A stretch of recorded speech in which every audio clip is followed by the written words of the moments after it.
Hi, I'm Anne Gaviola. Welcome to the Peak on Global, where we break down what's trending in the business world and what you need to know to stay ahead of the curve. Joining me now is Brett Chang from the Peak podcast. Welcome, Brett. Hey, Anne, great to be with you. Let's start with the looming WestJet pilot strike. So, according to the union representing more than 1,000 WestJet pilots, they're very much underpaid and overworked.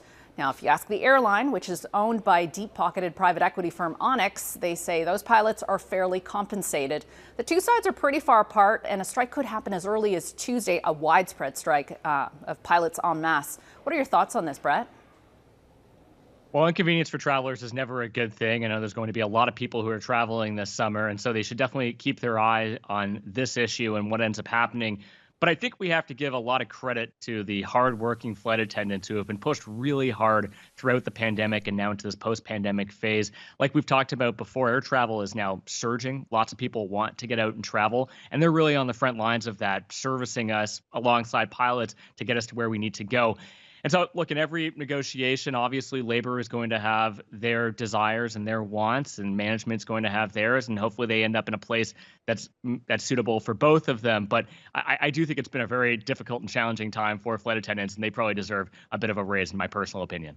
Yeah, when you look at what they're making compared to their American counterparts, for example, with the same kind of skill set, there is a big difference for sure. And nothing happens in a vacuum. We know that this is potentially going to be happening heading into the long weekend in May, which is typically a busier time of year for air travel, certainly.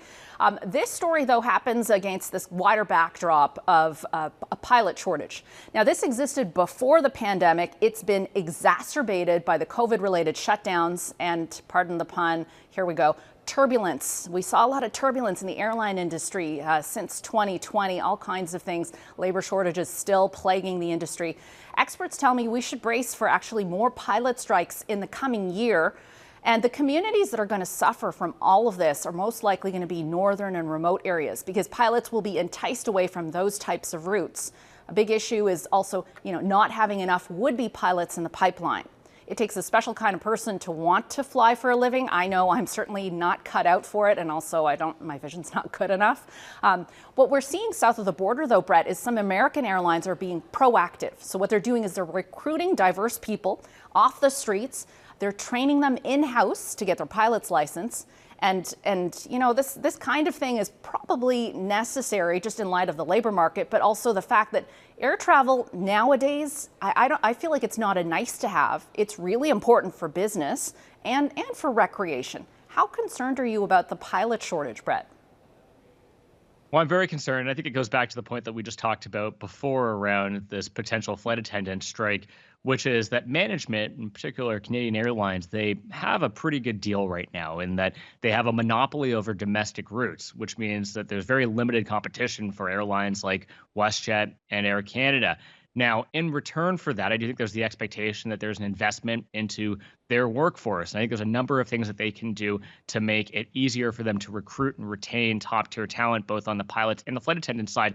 That's one, obviously increasing wages. That's two, proactively going out there and recruiting new pilots and flight attendants and creating these types of training academies that can do that. Three, it's increasing their benefits and making their jobs easier and more lucrative and more fulfilling. So there's a number of things that Canadian Airlines can do, and I think that it's really contingent upon them to do it. You see this happening in the U.S. in a much more competitive environment. So if you look at Canada, where the dynamics are actually very much in favor of the airlines compared to what they have over there, the expectation should be from Canadians collectively that they invest in these types of programs to ensure that we can continue to fly smoothly. Because as you said, Nick, this is a good point. It's going to be rural and northern Canadians that suffer the most if air travel does have the types of disruptions that we're talking about. Yeah, okay. And I think this is something we're going to continue to watch. Our second topic is something referred to as de-dollarization, and it's kind of this global shift away from the world's reserve currency, the US dollar. So the yuan, or the renminbi, is being used for resource trades. These are vast trades between China and Russia. But we're also seeing other countries pivoting from the greenback to the yuan. So I'm talking about Iran, Brazil, Argentina, Bangladesh. And I've always wondered about the wisdom of using USD as the global currency because it is managed for the needs of the American economy. Make it make sense, Brett.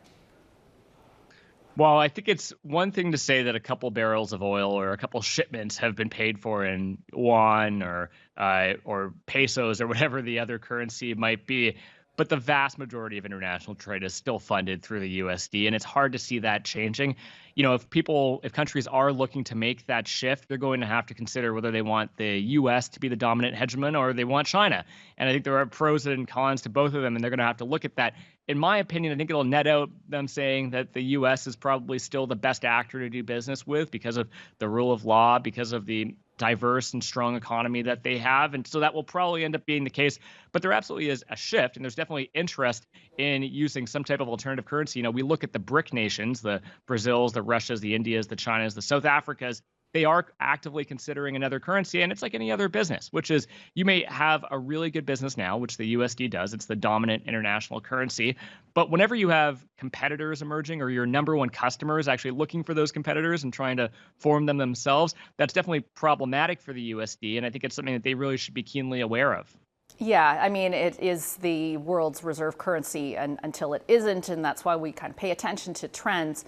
I also feel like we can't talk about the American economy without at least touching on the debt ceiling dance. It is happening again. It's a political crisis that crops up way too often, and the impact of this is it holds other major economies, or arguably the whole world, hostage.